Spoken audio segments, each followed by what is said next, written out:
What's up, everybody? Welcome back to Third and Longhorn. And before we get into it, just like I did this last episode, I'm told I have to say this now. Please like and subscribe on YouTube, etc., wherever you find this. It helps us out. Comment on the video, even if it's just to hook them or something like that. It really helps us. So please keep doing that. With that being said, we have an extra special guest today, Texas legend, Case McCoy. Welcome. Go, baby. I appreciate Casey you. Burrow. Casey Burrow. I actually learned that doing the research. Yeah? That's what we actually called him. Really? That was the nickname? Yeah, Burrow. Everybody had a real nickname. nickname. Everybody had Yeah. That's his actual That's name. old Burrow. I love it. Well, It I was don't better. know. It was better than Junior. My Yes. my equipment manager still doesn't know my name. Junior. That was Junior forever. That was easy. It was a good time. Well, I'm not sure if you've seen it, but we always kind of start these the same way, and asking the question, how did you get to Texas? I mean, I think most people thought it was pretty much a layup that you come to Texas, but can you tell us the story, and was it actually a layup, or were there other people at the dance? Well, Jeremy did it, so I thought I could do it. This is going to be a good one already. I like Case, it. man. Come on, man. I love it. No, I actually did get recruited. A lot of people didn't think I did because I committed pretty early. When Coach Brown puts, as all these guys know, Coach Brown puts his mouthpiece in, you say yes. Yep. And that was always kind of my dad's deal growing up in the state of Texas. Our dad was our ball coach, and it was just like, if you get the chance to play at the University of Texas, especially as a quarterback, it's a no-brainer, right? But I grew up coming around. I mean, knew all these guys before I even got on campus. Even the older guys, Tony and Ben. Why did you say the older guys and do this motion? Wait, who's older, Tony or Jeremy? Yeah, Okay. exactly. Why'd you do this motion? Interchangeable. You know. Oh. But I was just always around, and I would come up in the summers and just hang out with Colt, and it was always home to me. So I remember when I was young telling my dad, I'm going to be the Eli Manning and go blaze my own trail, but that quickly disappeared when I got in Coach Brown's office that one day. I literally told my dad I'm not going to commit, and I walked out and I committed. Exactly. And my dad was like, "What was that?" What did he say? He literally walked out and goes, "What was that, son?" I was like, "Well, you heard him." But no, so it was. I think for me, like at the time, Coach Davis was the offense coordinator. I saw what he had done with a bunch of guys, major, and then running offense with Vince, and then switching back and running offense with Colt. And he was always, in our world of quarterbacks, he's known as an unbelievable developer of quarterbacks. And I wanted to go play for him. So that was really probably for me just home. I knew everyone there, and when it got down to it, it's kind of like go to a school in Florida or go stay at a school in Texas. It's kind of, for whatever reason, what I wanted to do. And I wanted my grandparents and cousins and all of them to be able to watch. So it made sense. And I knew some of these guys. These guys had come to my hometown and play a little 7-on-7, which we beat them when my high school team did. We got out there. They pitching the ball 30 times. We got to talk about that. We got to talk about that because that was our first time. You could tell they prepped for this. Man. It was definitely like a surprise attack. Yeah, Case got a hurry up offense going on. I got checks and audibles. Now, you know what? The real thing, I blame Colt, honestly, because Colt had us out there, and he brought all offensive guys.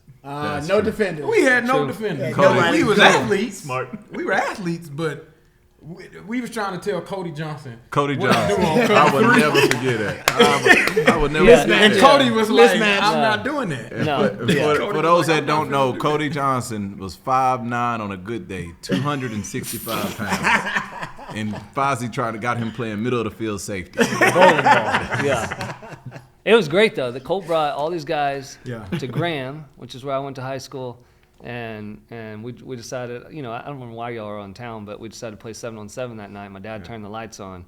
Graham has like 8,000 people in a small town. When the lights come on at the football stadium, like that's the club. Yeah. Right? It's Everyone sacred. shows up. So, slowly people started showing up. It was great. That was a great memory. We dropped a mixtape. Yeah. I'm Oh, just, yeah. now that I'm thinking about it, I'm happy that like social media wasn't Right. what it man. was like Right. now. We'd then. been in trouble. We'd have We'd that have been in trouble. was not a good I show. want to hear the mixtape. It was not a good showing for the University of Texas. You have that? I can What's the probably find mixtape? that. I can probably You find got the that. mixtape? I can probably find that. I I remember hear the it. house we went to. Right, we were in the studio. Yeah, the studio in this house. Oh, it's an Why was actual mixtape. Yeah, there's an actual mixtape. Yeah. Man, they got We all made kind of some stuff going tracks. on in Graham. I don't know. They got all kind of stuff going on I in never Graham. heard of Graham. I had never been to Graham, Yeah. and I was out there. We was on boats Yeah. doing whatever attack wars. What do we used to call it?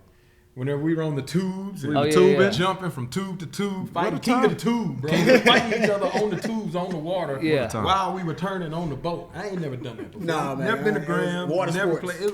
It was Yeah. awesome though. Yeah. It was absolutely doubt. awesome. No doubt. But I do remember I came, just kind of like the family aspect of it for me going to Texas. I came early, graduated high school early, came to go through spring ball, and we were doing a mock ESPN signing day. Obviously, I'd already signed, but for TV, and they're like, put on your jersey. So I ran back to. Everyone already had their jerseys. Like there's like 4 of us that came early, except for me. I guarantee you, this is all planned. Coach Brown's like, go get your jersey, and so I ran back there to Chip. I was like, Chip, I need a jersey. That was the equipment manager, and he said, so what number you want to be? Which was shocking that he would ask me that. And I was like, well, I prefer a single digit, but I just don't want to be like 27 or something. and he said, I got your jersey. He ran back there, and he threw the jersey to me as number 6. I was like, sweet, I'm going to text Quan, right? That was my first thought. And so I turned around to run out because I'm already late, and he goes, Junior, come here. he said, you know why I gave you that number? I was like, no, sir. And he goes, if you're half as good as 12, you'd be a damn good recruit. That's well thought out. And immediately I run in, and Blake getting all the boys, oh, he's half a 12, he's half a 12. That was it. I was number 6. That's awesome. I love it. That's fantastic. Chip is the man. So what was Chip it is like? the What man. was it like for you, going from being like, the younger brother of a legend, growing up in Graham, and then it's your turn? Like when it was really your turn at Texas. What was that like running out there for the first time, leading us into battle as the QB1 for the University of Texas? Yeah. I mean, it's a dream come true, right? I mean, we all got to play in that stadium and wear that orange, but having the name that I had, and I mean, the first time, like literally, I think it was year 1, I got to leave the team meeting before it ran out to go out there with Colt as they retired his number, and that's when it hit me. I was like, oh God, it's on real. me. Yeah, this is real. But no, that was fun. I mean, like my first memory of like playing was, I guess week 2, my sophomore year, BYU at home, and put me in after halftime to kind of get a spark, and we came back and we won that game, and then we went out to UCLA. They were a pretty good team that year, and that was kind of for me. So that was my first start, which was cool, because the last time Texas had played in the Rose Bowl, right where we were, Colt had gotten hurt. So that was fun. That was fun to go back and play in that game, and played. You played really well. Man, we had some I fun. was in at that the game. Yeah, We had some fun We there. aired it out. We aired it out, and it was fun. I was running around like crazy. Didn't have a clue what I was doing at that point. Just trying to find open guys. But no, I think for me, there was others. Like what was interesting about my time, talking about like having an older brother that played there. Obviously, you did. And then, Quandre had he was on our team with the older brother, Jackson on the team. So we had a bunch of younger brothers that all decided to, still go and play at Texas. And so we kind of, I think for that, like I think that's why I was close to Jeremy. Jeremy took me in early. Fozzy obviously took me in early. Fozzy was a grandfather. Yeah, on the team. he was. He really was. He took a lot of He us was. in. Jay was here before anybody else. Now, Foz Jay was definitely. here before. Case- Talk about Before Earl. trailblazer. Case, is Jay it safe was to a say that Fozzy trailblazer. showed you the ropes? For sure. Fozzy made the ropes, sir. He did. He did. Sir, Fozzy made the ropes. Of course he showed them to you. You played whenever there wasn't ropes. Okay, can you let Casey finish, man? Come on. You knew this was gonna Man, I be miss having y'all together. Exactly. So, all the it's been time. a minute. All the time. Could you imagine sitting in that running back room? man. You add in Cody, Yeah. we would never get Nobody nothing get accomplished a word in. at all. Oh, Cody. Yeah. Boy. Couldn't tackle that guy, though. No. He had a heck of a game against A&M that last time we played.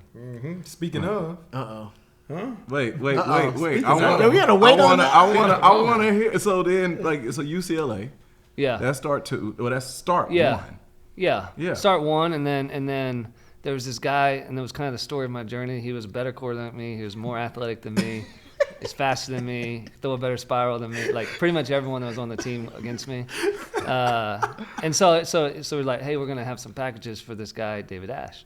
And his packages grew, and they grew, and then I was, then it was kind of my journey of just coming in as needed. But no, that was fun. And then really I was really just a backup quarterback most of the time. Just the way it played out, I got to play in some awesome games. Just with how they, I was fortunate to do that. And then my senior year, I got to play most of that, and that to me was like really the first time that it was my team was my senior year, and that was fun. And we had a really good team, and we were on a roll. But just as college football, NFL, all of it goes, we got hammered with injuries and lost. I had these 2 guys as running backs, and wound up just being, back out of the season, me and you, right? Right.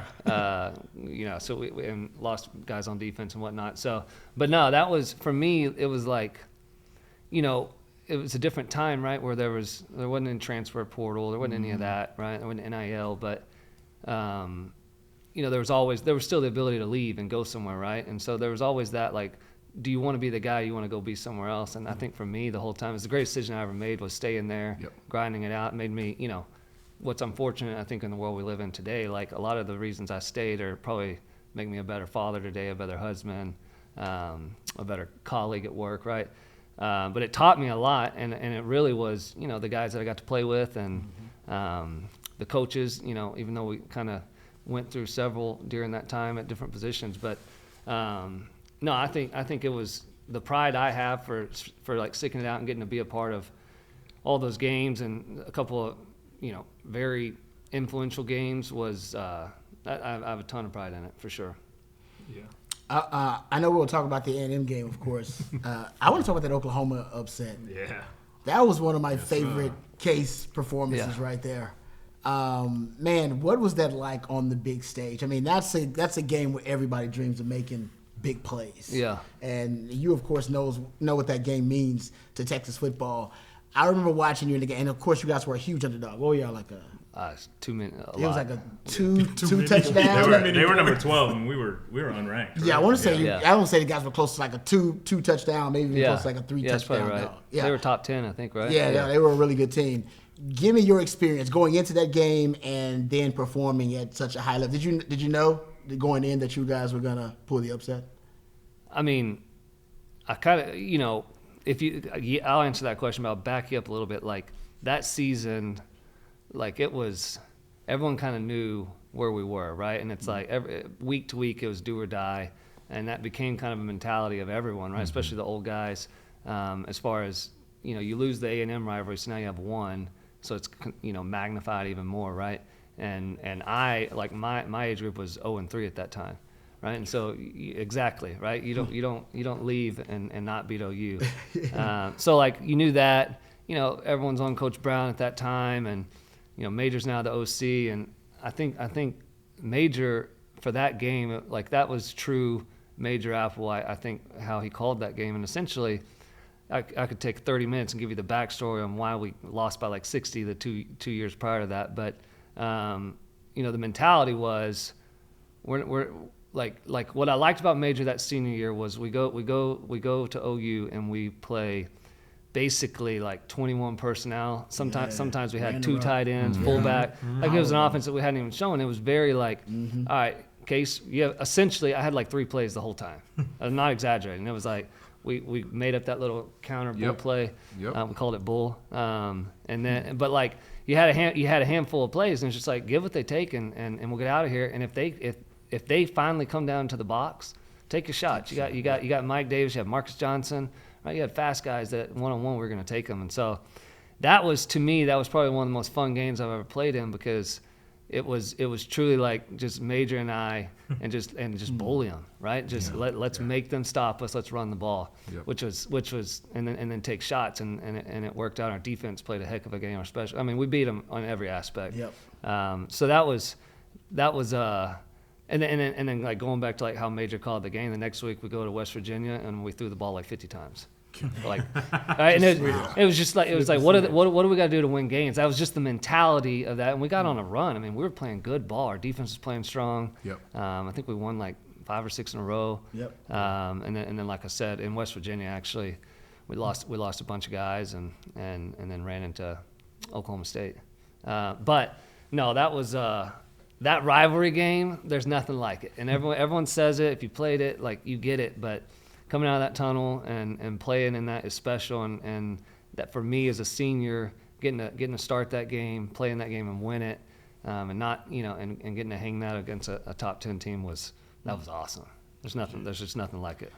You said early that you were like a backup. It don't sit right with me. I think you were definitely more than that. And even today, like the number 124, does that mean anything to you when I say it? 124? 124. That's you still to this day hold the record of consecutive completed passes without an interception. To start. Oh, I yeah. think by a freshman, by a first year player. By a first year, Yeah. to start a career. To start a career. It's because I was just checking it down to Fozzy and Derrick. I'm saying That's a ton of passes, though, dude. Like, was there a moment there where you were like, to start my career, there's 124 straight, and I haven't turned this ball over? College football not that hard. No. No, that's I read that stat. That to me, that's like when you play the game, like and you're the type of like guy like me, where it's like, again, I was joking saying, there were always better athletes, better quarterbacks kind of on our team, but I always found a way to get on the field, right? Mm-hmm. And it was kind of like I kind of took on that mentality of like, all right, coach, keep me off the field. Like I'm gonna win the locker room. I'm gonna work my tail off every day, and I'm gonna find a way to get out there, right? And so when you do that, you got to study, right? You got to be smart, but also like you got to take care of the ball. That's just natural. Like that's quarterback play. And so I think that's a stat to be that I should know 124 next time you say it. But that's a stat to be proud of. I think any quarterback that plays the game, those types of stats are usually what wins games. And that stat that year, that means that's my sophomore year, and we had a heck of a defense that year. Yeah, heck of a defense. Yeah. Legit. Well, Go ahead. Go ahead. But don't go to A&M yet. No. Give me just kind of in talking about difficulty. It made me think of whenever Jay was saying, to start your college career, you're able to be flawless without turning the ball over 124 times. But you also mentioned you came in wanting to play under Greg Davis, and then you played under Brian Harsin, and then you played under Major Applewhite. So you had 3 different offensive coordinators during your time here underneath Mac Brown. What was that transition like from one coordinator to the next, and how did you kind of elevate your game, your knowledge of football? What were the different nuances that you were able to take away and apply as you continued to progress throughout your college career? Yeah. Well, name a quarterback who's been super successful playing in 3 different offenses. Yeah, right. It doesn't happen. I think it's challenging, right? Coach Davis, I wanted to play in Coach Davis's offense because he, as you guys remember, like he put it all on the quarterback, and it was, especially that offense that he was running with Colt. It was very much like you're gonna live and die by the quarterback, and it was all pre-snap. It was all being smarter, game planning, and then making the right checks, protecting yourself, and then getting the ball to the best athletes in college football. Like, right? That was just, and it was simple. And then you take a Colt and like, as good as he is outside of all of that, and you have really special teams, right? And so I was excited about that and playing for him. Obviously, I never really got to play for him. He was fired after my freshman year. But and then Harsin came in, and it was just it was a different type of offense, and I for whatever reason I always kind of felt like it was a dumbed down offense for like the quarterback play. Like for instance, we put and I'm not trying to. That offense. Yeah. Kellen Moore winning its quarterback with Colt, right? Like it works. It can work, right? But it puts a lot on your center, right? And so your center's making IDs, making protections, and there was just a little less control that as a quarterback you would have.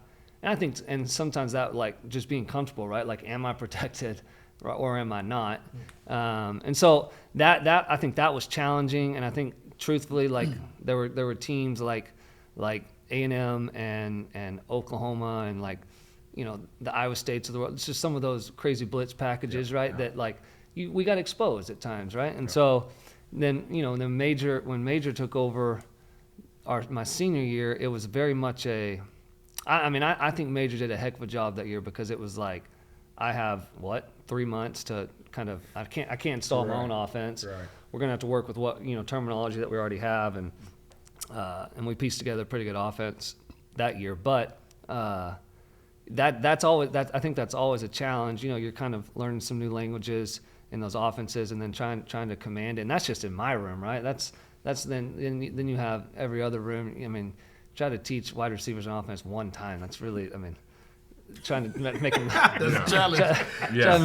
try to make those guys learn, you know, that many offenses is hard. So, you know, that I think that was unfortunate for all of us that we had to kind of have that cycle of multiple offenses. But, you know, it is what it is, and I think we handled it well, and we found ways. Thankfully through like most of my career, you know, we had a lot of guys on defense that all went on to, you know, play for a long time and kind of kept the boat steady through all that. No, well, I have to ask you before you know we get to the A&M part, because a lot of Texas fans don't know this, but your dad and Jordan and Jackson's dad were actually roommates in college. I didn't know that. Yeah, right. Yeah. Are you kidding? No, it's the most. It was the most drop fact ever. Like while you and your brother played. Was Fozzy a freshman in college? Was that his true freshman year? Like playing with the dads? Yeah, I think Right. that's what I played with them, but you recruited them.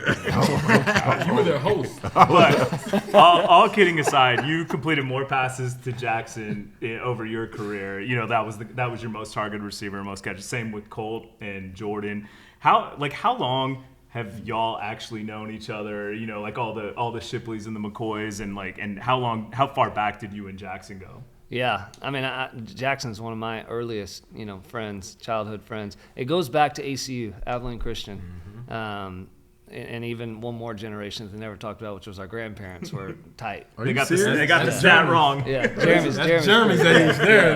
wow, that's like That an generation. episode of Yellowstone. Yeah, basically, yeah. Back and back. Like, No, they were. So it's that ACU kind of lineage, and then our dads obviously played ball together, and then both got into high school football coaching, and so typically West Texas. So like we kind of played against each other, but we'd always go to the games at Shotwell Stadium where ACU played back in the day, and we'd just play pickup games the whole time with, you know, and as Jackson and I and, you know, Chance, our other brother. I mean, it was good times. But, you know, I think in the recruiting process, Jackson, I still remember Jackson. I was like, let's go somewhere else. Let's go pick another school. And he's like, I'm going to Texas. Y'all know. He's like, you're crazy. I'm imagining Jackson just like, I got my mind. Yeah, That's where I'm going. he's like, I'm going. So I think, not that we were a package, but we definitely both came to Texas with the goal of, you know, getting to play with each other. And he was just consistent, man, like from every day. Like he's one of the most consistent guys I've ever met in my life, from the way he works, the way he talks, the way he acts, the way he plays. And again, going back to a quarterback, like that, like maybe, and he was one of the best, but you don't have to be the best, but be consistent. I want to know where you are. I want to know you're going to run your route, right? And so I think that's the natural. It was my default to find him, and we put him in a position, right, where we tried to get him the ball. He was good. We tried to get the ball in his hands. I remember my senior year, we're playing West Virginia.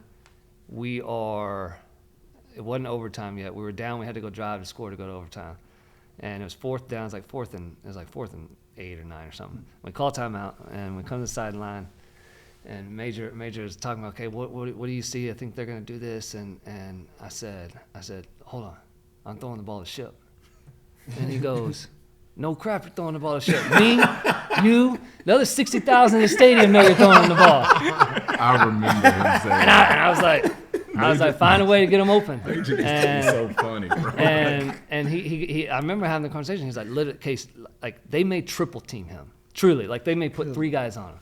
I was like, I'm throwing the ball. And so So we go out there, and sure enough, they had a linebacker slid out on him, and they manned him up and brought a safety. Like, they basically tripled him. And I gave him a little dime route and threw it to him, got a first down, and then we go on, we score, go into overtime and win. But like that, it was just he was that, and I think Colt had that with Jordan, and we had other playmakers, but like he was a guy that if you consistently look through his career, like when we needed to play, when it was crunch time, it was crucial. Like that dude showed up all the time, and it wasn't because like it was only on Saturday. No, it was every day of the week. It was in the gym, right? I mean, he was always working hard, and he was committed to not only being the best at his craft, but being a really good teammate. And so, I think you saw that. But yeah, we've known the Ships for forever, and we're definitely kind of tied at the hip now for sure. All right, Hills. No, I'm just thinking. Take it away, man. It's just funny because it's like Jordan was the same way. Absolutely. When I got to Texas, I already knew Fozzy. From Houston. No, I'm being. Yeah, be serious. He's being serious. I'm being serious. Fozzy was at Pearland when I was at Elsick. Now, how long he was at Pearland, I don't know. But when I got to UT, I already knew Foz. I already knew a couple of guys, but I had met Ship. I was going in. I remember Mad Dog made me come in and get some extra work in, and Ship was just in there.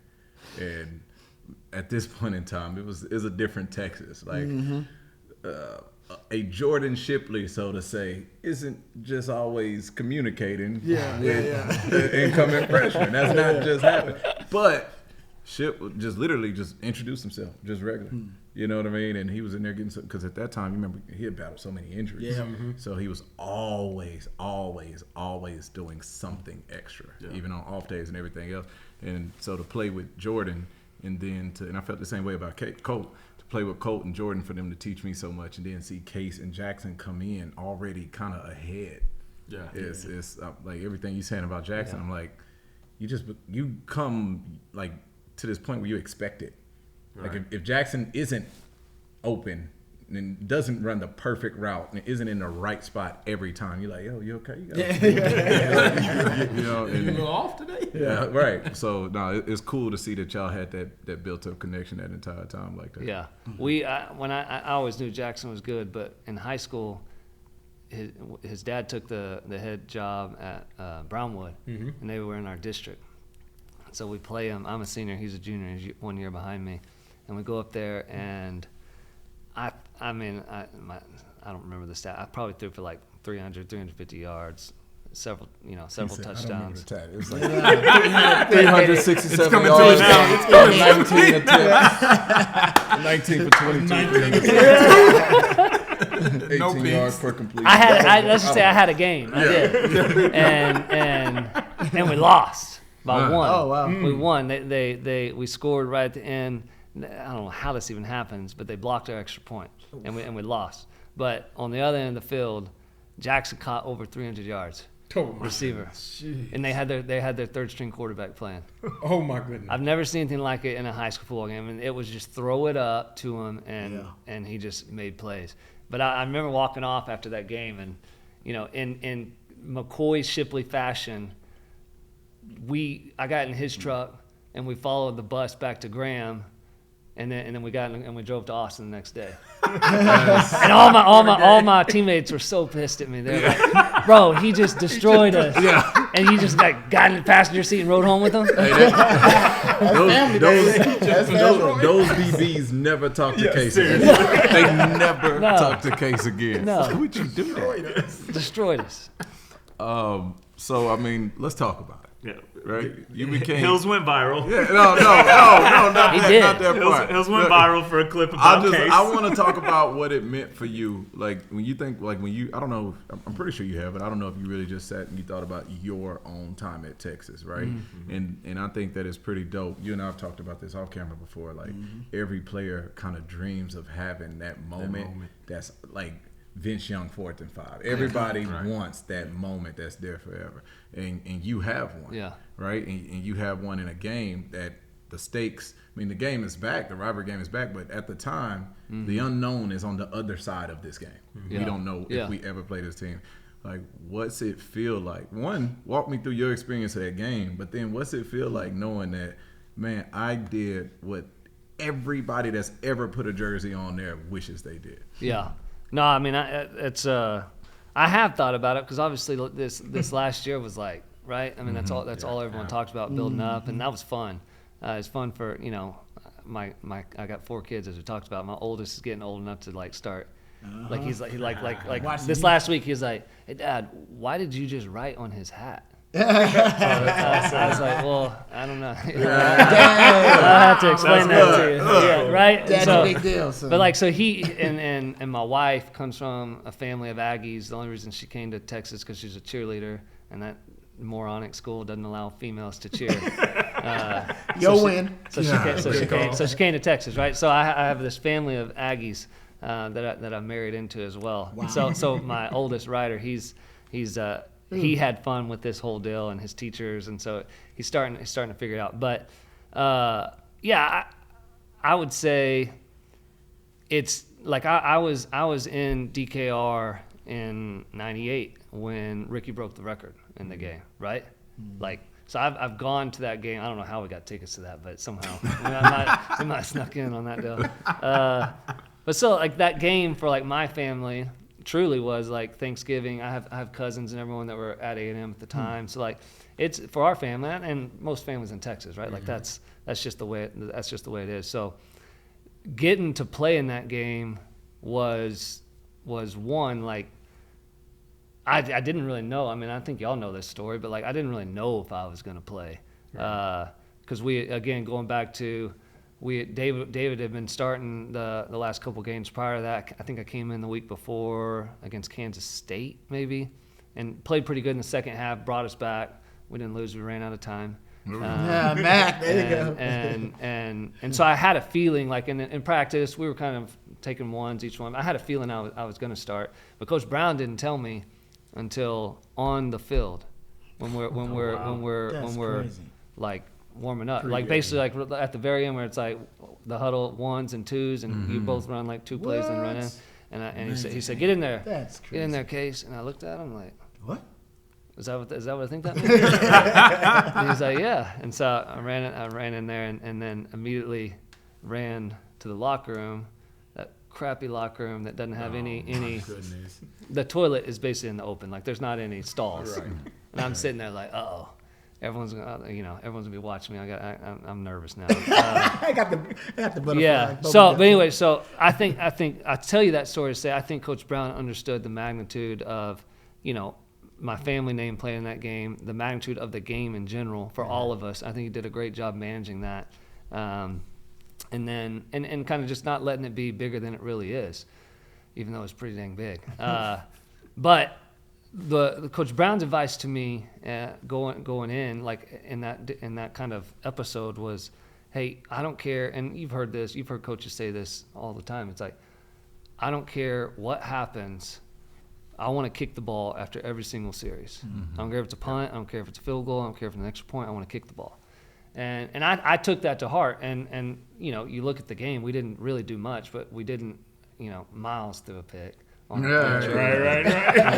He messed up. Yeah. But we didn't really turn. We destroyed them in the turnover battle, right? Yep. And our defense, again, I keep going back to that year. So many of those dudes played in the league for a while, and they were playing like at peak. I remember Kenny. Kenny played. KV played unbelievable. Carrington Bynum played great. Defensive line, Keyston. Yeah. It was. I mean, KV played unbelievable in that game. All right, and so, like that was basically kind of the whole game, right? Which was, I felt like at the time they had that horseshoe stadium. I felt like we were just stuck in the horseshoe, like just somehow the whole time.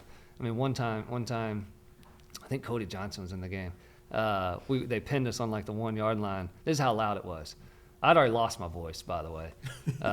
Even though we were blaring static in the bubble all week. You cannot. None of that you matter. Can't sing it. I'd already lost my voice, matter. and so we're backed up. And we thought it was a good idea to maybe go on 2, see if we can get them to jump and just kind of QB sneak it out. And so we're at QB sneak on 2, and it's just Cody's the only guy that can see me. Down, say hot. I fall forward. The ball doesn't get snapped. Cody moves. We get a false start on me and Cody because Dom, the center, couldn't hear.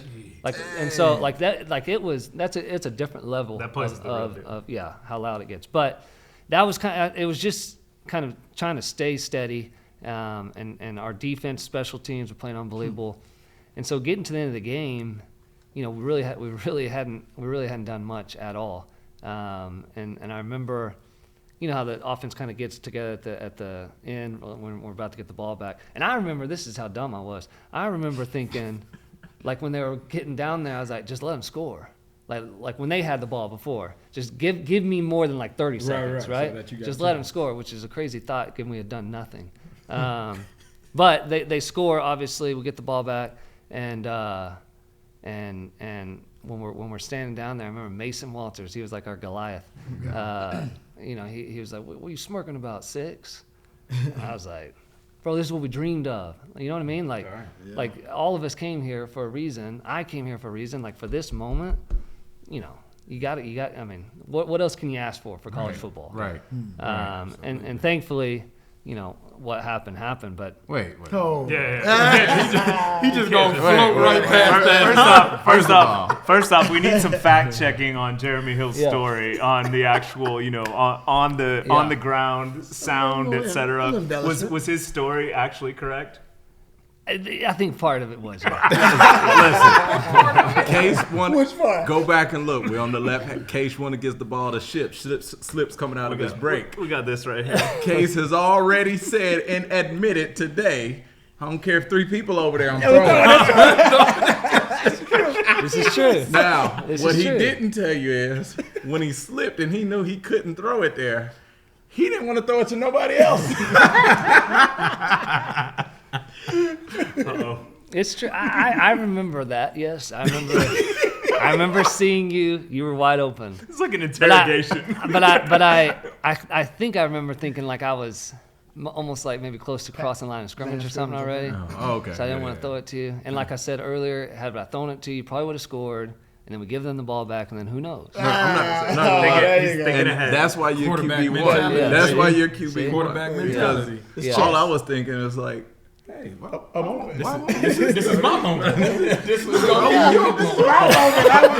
This is what I dreamed of too. It could have been ours. This is my Could have been our moment. This is my play. This is one of the plays. A legend. Icon. That's the Iron Man. Yeah, This is the one. This is it. Do you remember saying "Go Block" to Hills? Yeah. Oh yeah. Wow, there you go. Okay. Yeah. I'm just fact checking. And here. he did, and he Did did he, or again. was he in your way? No, he ran by me, and then he ran by me again. Okay. All right. It's all that's all Listen, that's all What, true. do you remember Hills? And then the he's whole, yelling. He's yelling at me. Go down, 6. Go down. And that's this picture right here. I think Yeah, where they were right all after trying. that. He said Yeah. they were trying to tackle y'all They too. were trying to strip the ball. Everyone They was. tackling ball. Listen, It was. my granddaddy used to say, "I'll tell you a joke. I won't tell you a lie." Get down, protect yourself. Get down. I was trying. Love it. We'll give this photo away or something. We'll figure out something, Yo, something cool to I give like away. it. But Expectations, right? You come into the University of Texas. Expectations probably were way above the ceiling, right? Following what your brother did, the expectations of what you had, of what other people had, and just the expectations of being a quarterback at the University of Texas, right? It's a lot of pressure that comes up on you. In a similar fashion, currently Arch Manning, right? He has an opportunity to step into the starting quarterback role here at the University of Texas. Expectations for him is far and above beyond anything that a lot of people have experienced in college football. What's some of the advice that you would give somebody like that? I know Arch has played a little bit, but it's going to be his team, similar to like how you felt it as your team. What's some of that advice that you would give him of, number one, handling the expectations as a starting quarterback, but then number two, like making sure you stay true to who you are and what you are to the team? Yeah. Listen, I can't. I mean, I thought the expectations were high with Right. me, right? Like I can't even imagine. Like it's nuts. I mean, it's nuts watching just how all this has played out. But I'll tell you this about Arch. Like Arch is a really good quarterback. First off, and we all like he's everything they say is. He's all of it and more. He's special. But Arch reminds me a lot of Colt. From the standpoint, like not football related, just how they handle themselves.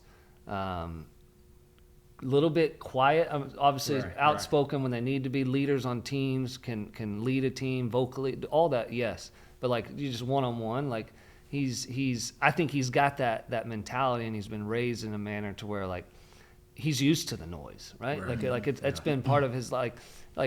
people ask me, why'd you go to Texas, after your older brother was there? I was like, for, at that time, 21 years, I've been his younger brother. I don't know anything different. I don't know what life is without being his younger brother. I played behind him in high school. So it's for him, he doesn't know anything but being a Manning, right? And I think just that lifestyle, just the way he's raised, I think he's different in that aspect, and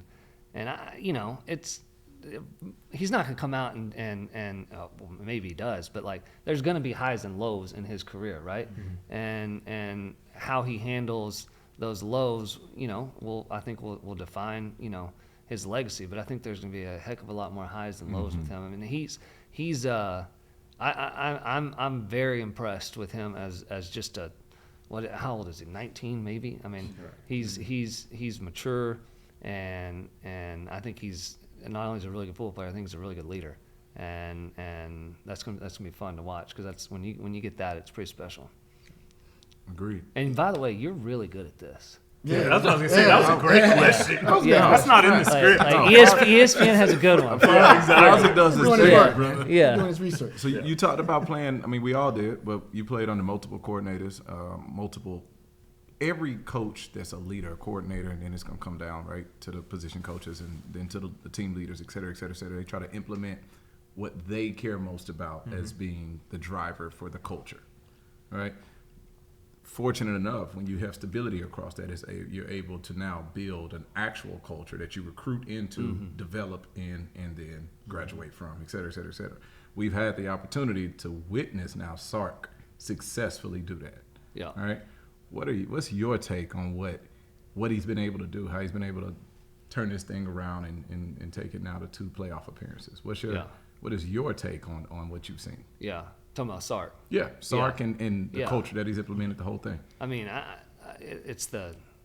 being the head coach of Texas is probably one of the hardest jobs there is. It pays well, but I think it's one of the hardest jobs there is, and it's so much more than just being a ball coach, as you all know. Yeah. And I think it takes a special person to do that, and everyone has kind of their own identity or way they think they should do it, right? I mean, I think Coach Brown, which is getting to Sark, but Coach Brown took this approach of I'm the CEO, right, and I'm gonna hire really good coordinators, and they're kind of gonna run their side of the ball, and I'm gonna manage this whole world of. When we were there, I don't know if it's still a term, but it was always the 33rd NFL team from a media standpoint, right? I'm going to manage all of that. I'm going to take it off. Y'all just play ball, right? And now you got Sark that's he's in the weeds, X's and O's, right? And still managing the media and the university from that standpoint. So that's, to me, I think going in when we first hired him, I didn't know how that would work. Right? Because is that too much? But he's handled it. He's handled it unbelievable, and he's recruited well, and he's built a culture that's hard to build. That really it is. Just the winning culture, it usually takes a long time, and he's figured out a way to implement it pretty quickly. And I think that's credit to guys like Quinn, right? Won a lot of football games and was kind of a solid cornerstone of all that as we continued over the last couple of years, and should be credited for it. But as a whole, I'm every time I open up Twitter, right, we're grabbing some other 5-star stud, getting guys out of the portal these last couple of years. I think and we've all seen it. When you start winning games, guys want to be a part of it. Absolutely. And now we're winning enough games now on that stage to where people want to be a part of it. And we saw it, in the early 2000s at Texas.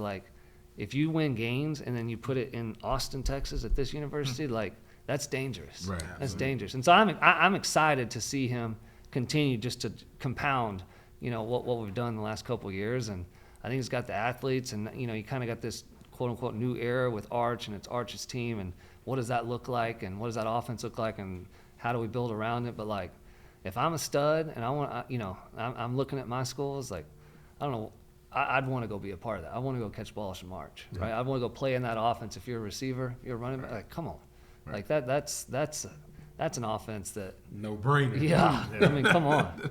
Put me in that.